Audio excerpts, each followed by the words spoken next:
Hey, it's Jeff Shore. What do we do with that customer who just can't make up their mind? We'll talk about it right after this.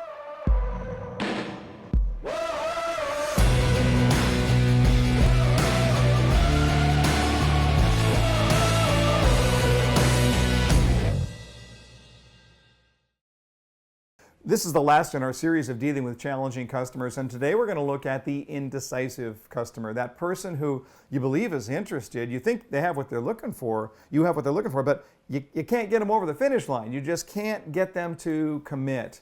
And I'm going to suggest that this is a particularly difficult and dangerous problem for this reason. The longer they stay in the buying cycle without making a decision, the less likely it is they'll make a decision. Okay? Long buying cycles are not good. The reason that this is true is because the longer they stay in the buying cycle without making a decision, the further removed they get from their initial emotional response.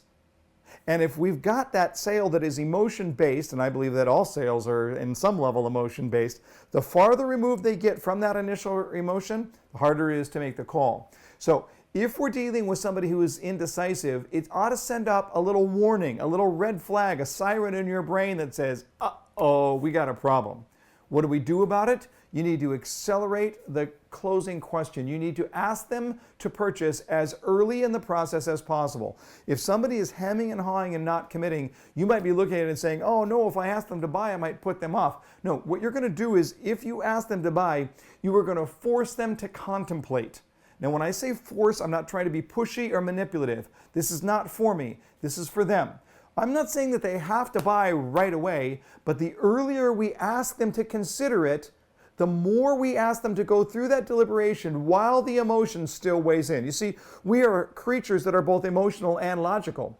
If we allow them too much time in the sales cycle without asking them to purchase, they're making a decision that it's entirely logical. That's a problem. The Nobel Prize-winning psychologist says that when we rob people of their emotional interest in a decision, they make bad decisions. We are meant to make decisions based on both emotion and logic. What does that mean? It means we have to put that customer in a deliberation over the decision earlier in the process. You're doing your customer a huge favor by allowing them to make this decision holistically with both sides of their brain. So when you start seeing the hemming and hawing, the idea is, how do I set myself up to ask this customer to make a purchase decision? When you do that, you bring in the emotion, it becomes a much more enjoyable way to, not just to sell, but for them to buy. Everybody's happy because you have changed their world.